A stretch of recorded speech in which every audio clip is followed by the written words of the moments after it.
We're arriving in Mit Rahina, the ancient capital of Memphis.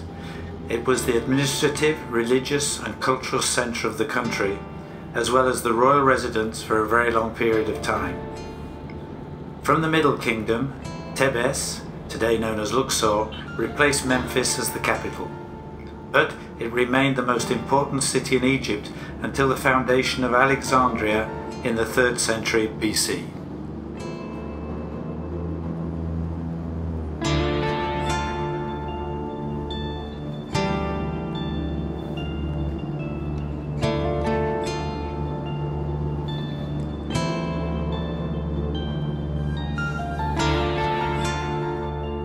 Narmer, often called Menes, is attributed the founder of Memphis.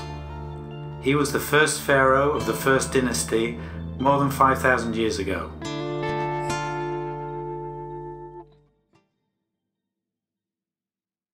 Memphis reached its zenith during the Old Kingdom, that is, from the 3rd to the 6th dynasty. But unfortunately, little has been found for this period. The course of the Nile has changed and the first constructions have been lost, covered by large layers of silt. Having been one of the most important cities of all antiquity, Memphis was lost for centuries.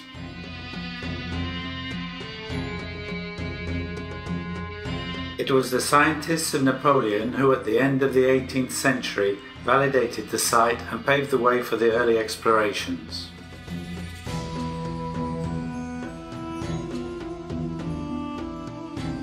Ramses I, Seti I and especially Ramses II were the main restorers of Memphis and its cults. It is during this period that the majority of the current remains are dated. We're talking here about a period from the 13th to the 12th century BC. Limited by time, we visited the grey part of the plan. I will now show you what we saw.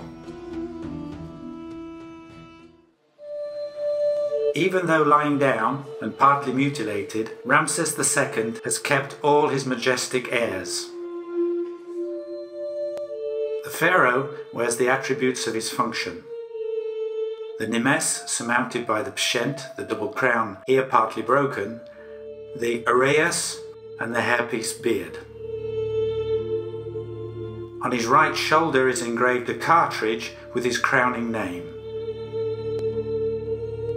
A cartridge is a hieroglyphic symbol, elongated and closed by a knot. It contains one of the 5 names of a pharaoh. On the bracelet, we can read his crown name and his birth name. On his neck is a 7-row necklace and a breastplate that represents him, protected by the 2 main deities of Memphis, Ptah and his wife Sekhmet.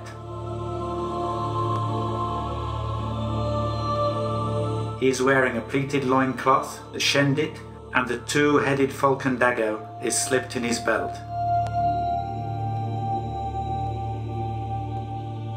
In his right hand, he holds the Mekes roll, the papyrus containing the will of the gods, entrusting Egypt to the king.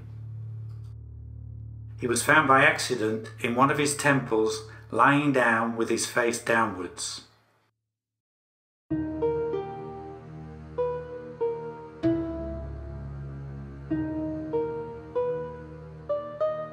Even with his 2 legs amputated, he measures 10 meters tall. This colossus is in the image of Ramses II, the greatest pharaoh of Egypt. He rests peacefully in this concrete structure since 1958.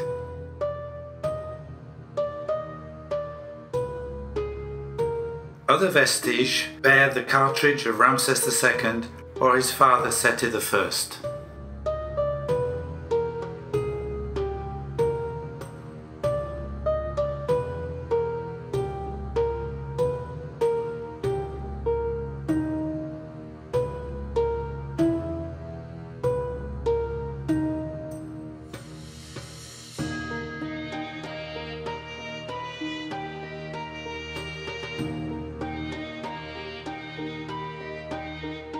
An important artifact of the museum is known as the Triad of Memphis. One can see the god Ptah and his wife Sekhmet, and Ramses II, who has taken the place of the child Nefertum to affirm his divinity on earth.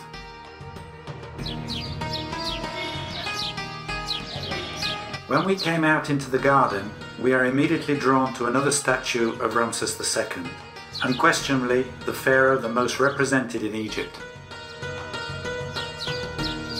These statues have lost their original colouring, but there remains a small trace on the wrist.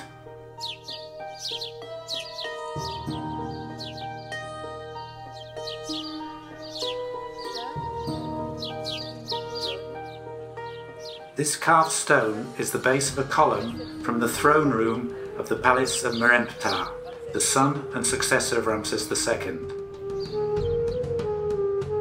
One can see several of these columns in the Penn Museum in Philadelphia.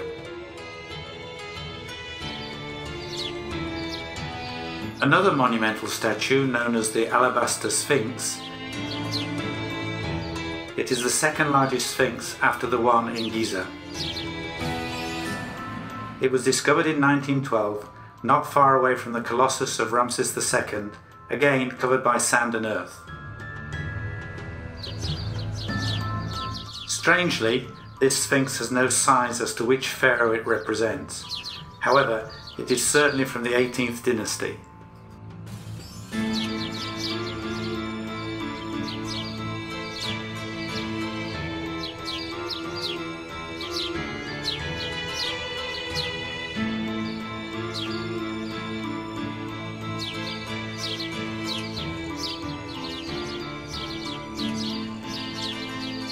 It is now time to go to Saqqara.